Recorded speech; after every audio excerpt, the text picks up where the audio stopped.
Ya, kali ini kita akan masuk materi kita mengenai bilangan acak, ya.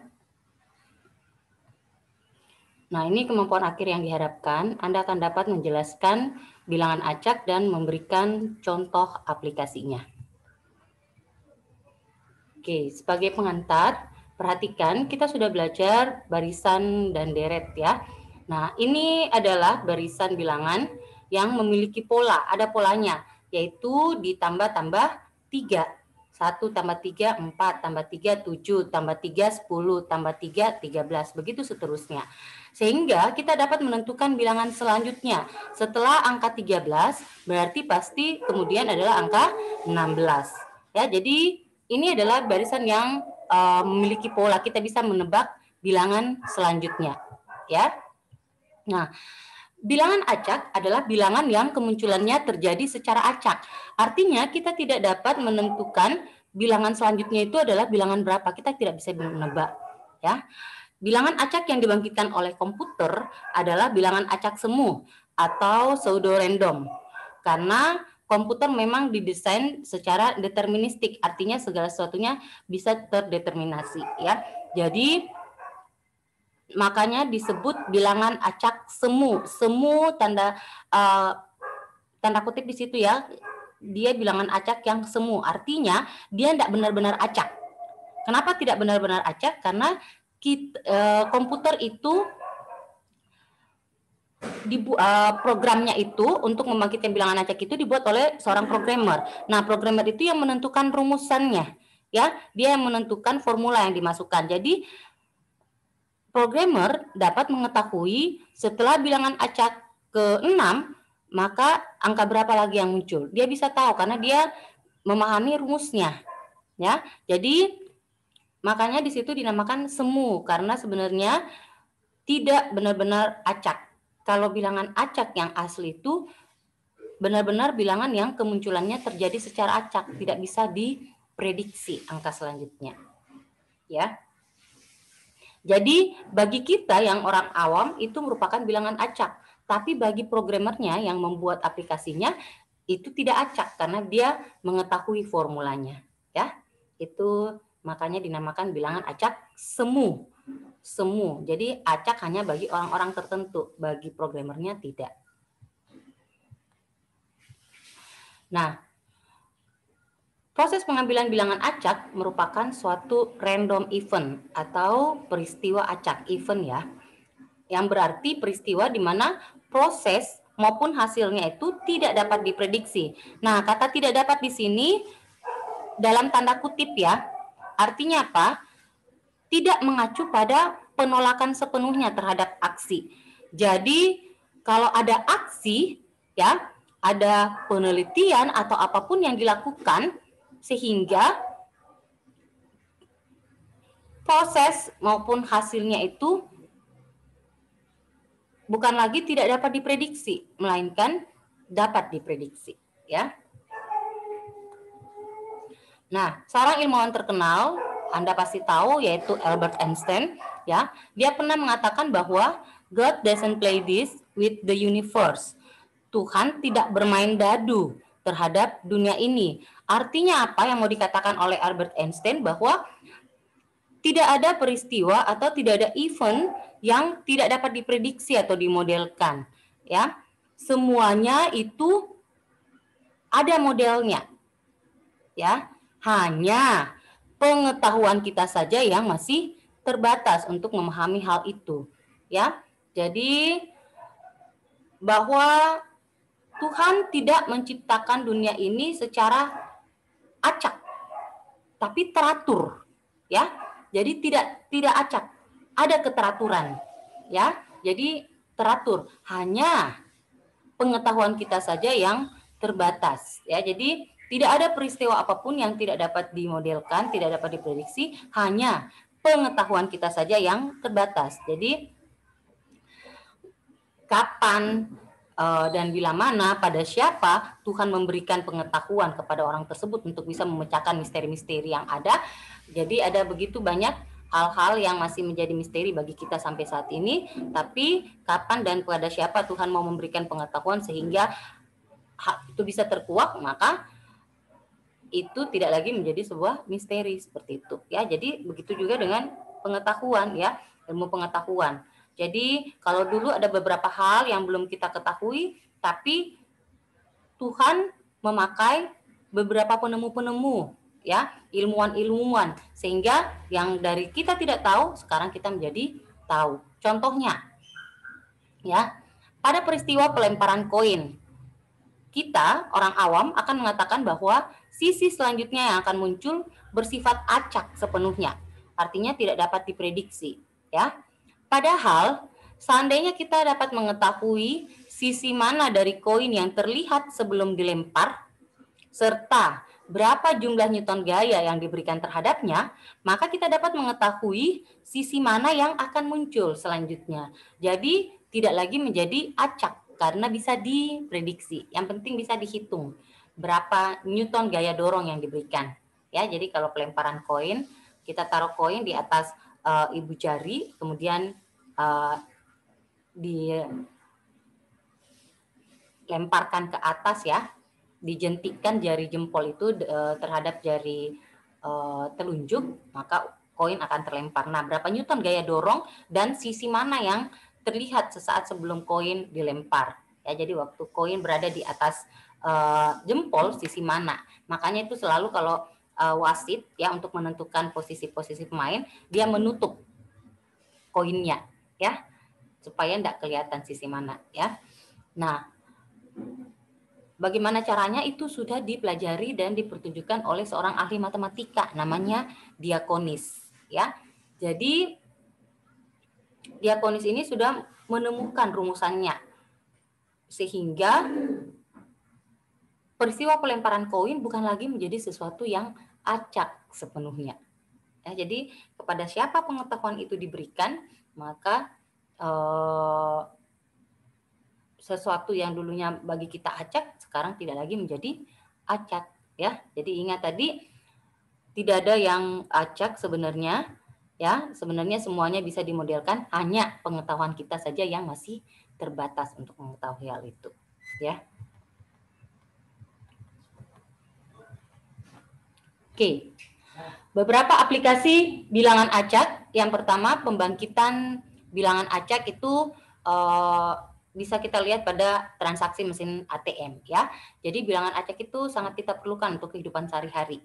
Ya, pada saat kita transaksi pada mesin ATM, data-data perbankan yang kita masukkan itu akan dienkripsi. Ya. Jadi dienkripsi, apa itu enkripsi? Anda sudah pelajari dan nanti akan di mata kuliah yang lain ya, dan nanti akan lebih diperjelas pada semester-semester selanjutnya ya. Jadi data-data perbankan itu akan dienkripsi dengan menggunakan algoritma kunci publik sebelum dikirimkan pada komputer utama ya. Nah, dalam hal ini bilangan acak diperlukan untuk pemilihan kunci enkripsinya. Jadi data-data perbankanmu, PIN-mu ya, saldomu, data yang uang yang kau transfer dan sebagainya itu akan dienkripsi, data-data perbankan yang Anda masukkan itu ya, dikunci ya sebelum dikirimkan pada komputer utama. Supaya apa? Supaya tidak dibobol atau tidak disalahgunakan oleh orang-orang yang tidak semestinya ya, yang tidak bertanggung jawab. Nah, jadi itu salah satu penggunaan bilangan acak. Nah, pemilihan kunci enkripsinya itu diacak. Supaya apa? Supaya jadi kunci enkripsinya itu tadi diacak seperti yang tadi ya, supaya tidak dibobol. Supaya orang yang mau membobol itu susah, kesulitan untuk menebak apa kuncinya ini. Karena ada begitu banyak pilihan angka. Ya. Nah, contoh lainnya ialah dalam suatu pemilu, ya, pemilihan umum, seringkali diadakan quick count atau proses perhitungan cepat. Nah, caranya yaitu mengambil contoh-contoh acak dari para pemilih. Jadi, pada daerah mana, pada TPS mana, ya, pemilih-pemilihnya itu diambil secara acak. Ya, jadi itu penggunaan aplikasi dari bilangan acak dalam kehidupan sehari-hari. Aplikasi-aplikasi lainnya yaitu pada penggunaan kunci untuk enkripsi data pada algoritma one time pad. Ya, nanti ada mata kuliah algoritma, jadi nanti di situ Anda akan bahas banyak jenis-jenis algoritma yang ada. Salah satunya yaitu one time pad. Jadi algoritma-algoritma itu membutuhkan kunci untuk mengenkripsi datanya. Nah, kuncinya itu harus diacak supaya orang tidak bisa menebak kuncinya. Karena kapan orang bisa menebak kuncinya, maka algoritmanya bisa dipecahkan oleh orang. Ya. Yang kedua, pada pembangkitan IV, ya, initialization vector pada algoritma enkripsi Cipher block. Nah, ini akan paling banyak Anda gunakan nantinya, ya, enkripsi data Cipher block, ya. Itu juga pembangkitan IV-nya itu juga menggunakan bilangan acak. Pada statistik dan pemodelan, ya, pengambilan data sampel itu juga secara acak, sama seperti yang tadi pemilu, ya, itu data sampelnya diambil secara acak. Nah, kalau Anda melakukan penelitian nantinya kalau menyusun skripsi, ya, itu juga Anda mengambil sampel secara acak, ya. Penentuan nomor pemenang pada undian, ya. Jadi kalau misalnya dulu-dulu itu selalu ada di televisi nomor siapakah yang memenangkan undian ini, atau misalnya Telkomsel Point, ya, nomor HP siapakah yang mendapatkan satu mobil bla bla bla, ya. Jadi itu penentuannya juga itu diacak dengan menggunakan pembangkit bilangan acak. Kemudian yang biasa main video game, kalau Anda bermain sendiri tidak ada teman yang menemani untuk bermain video game, maka Anda biasanya melawan yang disebut komputer, ya. Komputer itulah yang dinamakan non-playing karakter, NPC, ya. Jadi misalnya Anda bermain catur melawan komputer atau NPC, non-playing karakter yang tidak ada mainkan, seolah-olah dia bergerak sendiri. Nah, aksi-aksi yang dilakukan, langkah-langkah yang dilakukan oleh NPC itu gerakannya itu dibangkitkan oleh pembangkit bilangan acak, sehingga Anda yang menjadi lawannya itu tidak bisa memprediksi, tidak bisa menebak langkah selanjutnya. Tapi seperti yang tadi saya sampaikan, bahwa kita orang awam tidak mampu, tapi programmernya tahu, karena programmernya yang membuat langkah-langkahnya, ya. Jadi ini semua adalah aplikasi-aplikasi dari bilangan acak. Oke, pembangkit bilangan acak ada beberapa. Nah, diantaranya yaitu LCG, Linear Congruental Generator, dan BBS, ya. Nah, yang akan kita bahas di sini adalah LCG. Rumusnya LCG itu seperti ini, ya, algoritmanya. XN sama dengan A kali XN kurang 1 tambah B modulo M. Ya, nanti saya jelaskan ulang lagi apa itu modulo. Di sekolah menengah itu Anda sudah bahas, tapi mungkin sudah lupa, saya akan jelaskan ulang, ya. Nah, XN itu adalah bilangan acak deret ke N. Kemudian XN kurang 1 itu adalah bilangan acak sebelum deret ke N. Ya, jadi bilangan acak sebelumnya. A itu faktor pengali, B itu increment faktornya, dan M itu modulus faktornya, ya. Kita pahami dulu apa yang disebut modulo. Ya. Jadi modulo itu adalah sisa hasil bagi. 10 modulo 3. Berarti 10 kita bagi 3. Hasilnya 3 komaan, ya. 3 dikali 3 itu 9, berarti masih ada sisa 1. Dari 10 kan?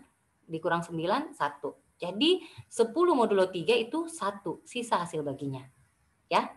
Contoh lain, 14 modulo 7. Berarti 14 kita bagi 7 dulu. 14 bagi 7 itu 2, sisanya 0, habis. Karena 7 kali 2, 14 kan? Berarti 10 modulo 7, 14 modulo 7 itu 0. Ya, sudah mulai paham ya? Contoh lain kita ambil.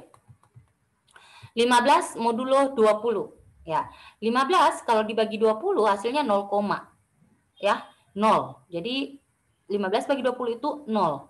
Sisanya tetap masih ada 15. Kenapa? Karena 20 dikali 0 itu 0. berarti masih tetap sisa 15. Jadi kalau bilangannya itu lebih kecil daripada yang mau dibagi, maka hasil modulonya itu adalah tetap dirinya sendiri.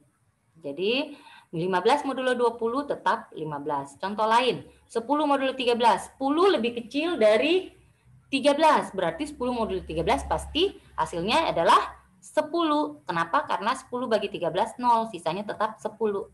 Ya. Jadi 10 modulo 13 adalah 10. Sudah paham ya mengenai modulo? Oke, sekarang kita lihat contohnya linear congruental generator tadi, LCG. Misal diberikan suatu aturan LCG-nya di mana Xn adalah 7 kali Xn kurang 1 ditambah 11. Modulo 17.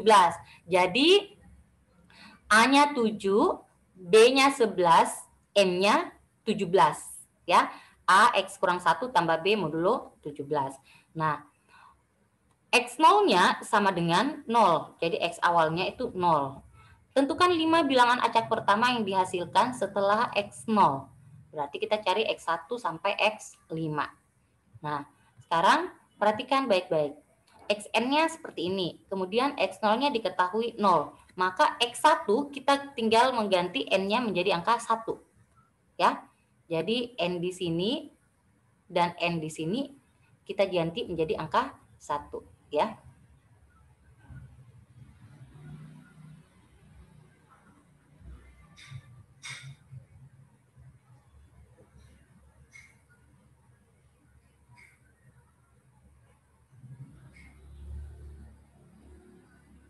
Jadi di sini ya N dan di sini.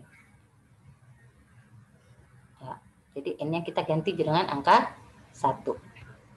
Sehingga X1 sama dengan 7 kali X1 kurang 1. Ya, ditambah 11 modulo 17. 1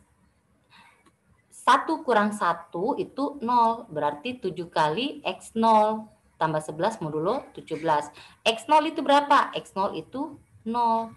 Jadi 7 kali 0 ditambah 11 modulo 17. 7 kali 0, 0. Tambah 11, 11. Berarti 11 modulo 17, ingat lebih kecil. Ya, berarti 11 modulo 17 tetap 11.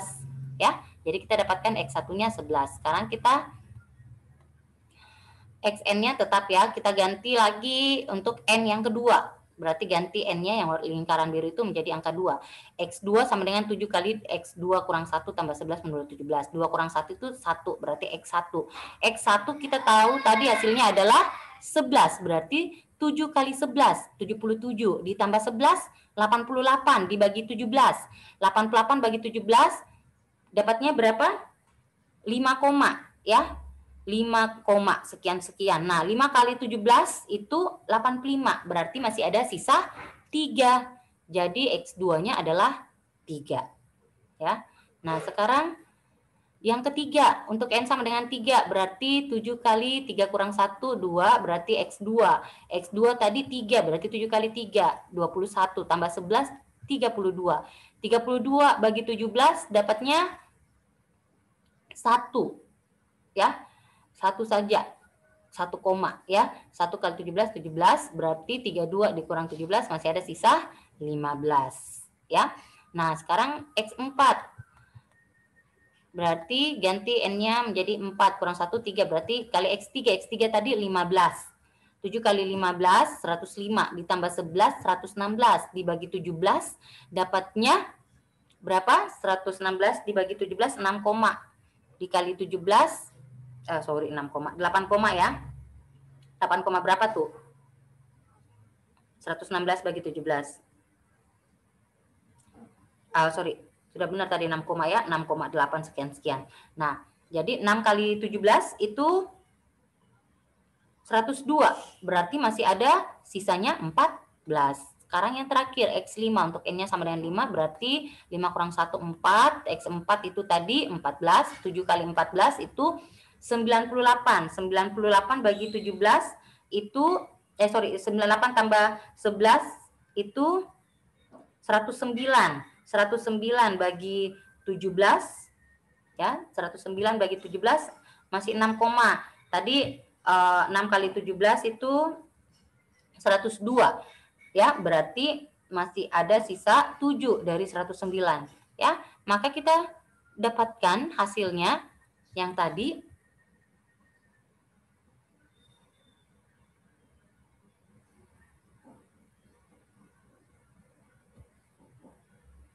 ya.